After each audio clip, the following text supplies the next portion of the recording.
The annual legislative conference is 53 years old. This is our 53rd annual conference. And this is an opportunity for all of Black America, and in fact, all of America, to come together and talk about those issues that are most salient to the Black community.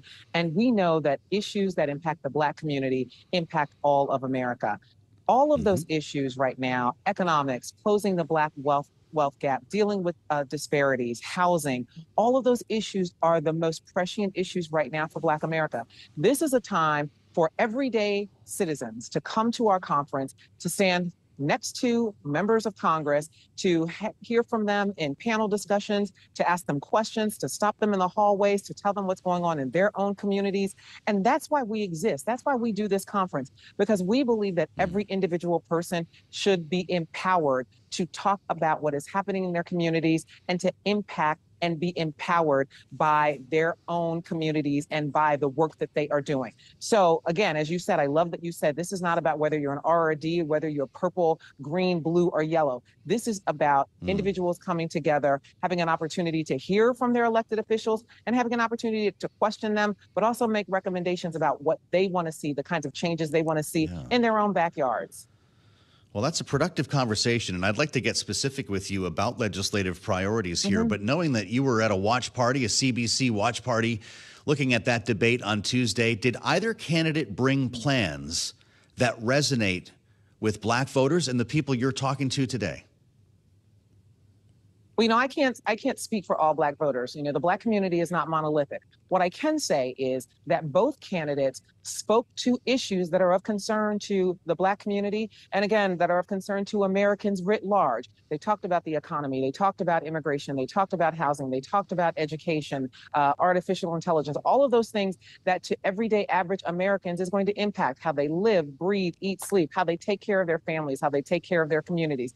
I think those were issues that everyone in this country has an obligation to be focused on, has an obligation to be thinking critically about, and has an obligation to then think thoughtfully about as they go into the ballot box in November and make their choices, their personal choices that they think are going to be most beneficial to them and their families.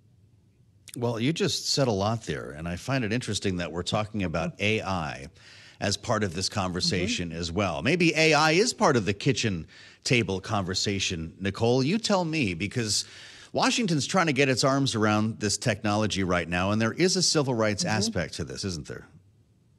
Yes, absolutely. And AI is something we're talking about here at the annual legislative conference. We have over 100 sessions, and some of those sessions are specifically looking at AI.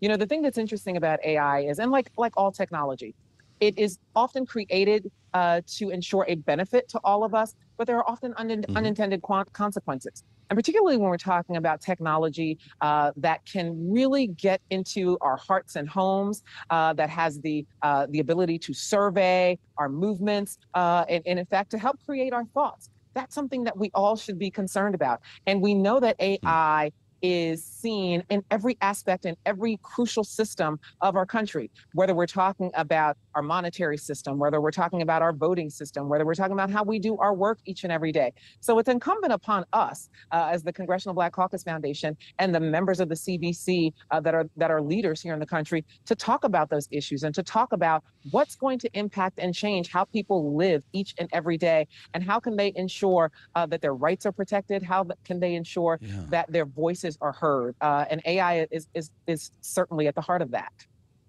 Well, Nicole, this is a big deal to our viewers and listeners, many of whom are investing a good deal of capital in this technology right now and trying to figure out if there will be a regulatory answer to what has been incredibly fast growth here. Will the CBC make this a priority in this Congress?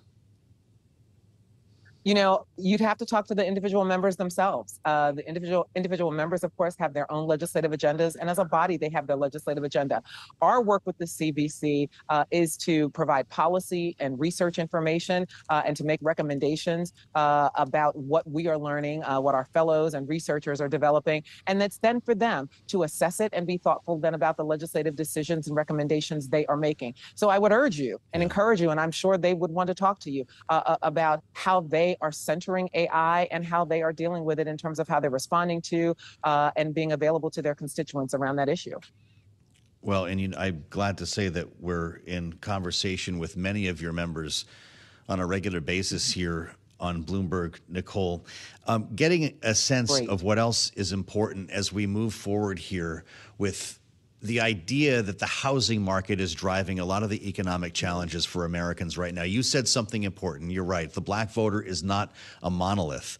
But this, again, is an issue that impacts everybody, whether you're a black, white, Latino voter. Cracking the housing market is something that many young voters think is impossible, that they will never realize this. Are any of the proposals on the table that you're hearing about at the conference or on the campaign trail possibly able to unlock that? Well, I will tell you, I am hearing lots of conversations about, one, centering that as a priority issue, because you're absolutely right. Young people and everyone in between is concerned about how can they afford to put a roof over the heads of their families? How can they buy into the American dream? And we know that home ownership is a way that we pass on generational wealth. And that is something that is particularly important to the Black community, especially since we know, based on data, that it's been very difficult for the Black community to pass on similar levels of wealth, generational wealth, to their families. So we are having conversations about that. And one of the things that we're doing is we're listening. This conference is not just about hearing from the elected leaders. It's about creating a space and a forum where voters, where everyday average citizens can be heard. That's something that is rare. When we have a town hall discussion like we just did this morning, we had a town hall discussion. It was a two-part discussion. First, where we talked about democracy and the issues that are at stake in our democracy. And then we had a second panel on Black wealth and how we close the Black wealth gap. One of the reasons we have a town hall is because a town hall concept is about not only sharing information, but about listening. One of the biggest things that leaders and elected officials can do is listen to what their constituents and community members are saying is important to them, what they're saying about what their needs are and what kinds of changes they want to see. So our conference is unique in that way. And we see that as our obligation. We see it as our obligation to provide a forum for leaders to stand up and speak to the constituents and community members, but we also see it as a place where those community members can stop legislators right here in our hallway. If you were here with me now, you would see there are people milling about all over the Washington Convention Center. You can see members that are going to pass you in the hallway. You have the opportunity to stop them and say, hey, Miss Legislator or Mr. Legislator, here's what I'm concerned about in my community. Here's what I'd like you to do. Or here's a thought that I have about something that we are already engaged in as advocates and grassroots workers in our community. That's the beauty of this conference. And again, I think that's what's going to help us create real movement and change. It's that dance, that delicate dance that has to be done between leaders, not only doing, but also being listeners and being empathetic and thoughtful.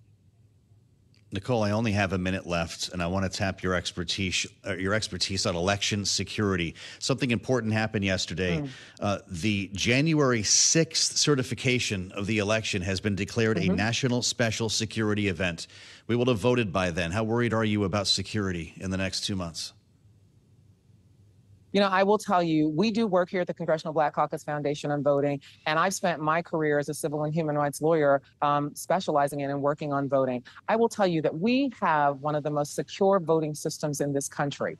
There are so many experts around the country, and our research shows that, who work every day to ensure that our systems are working, that they are fair and free, and that they're equitable. And I believe in those systems. I think we all should.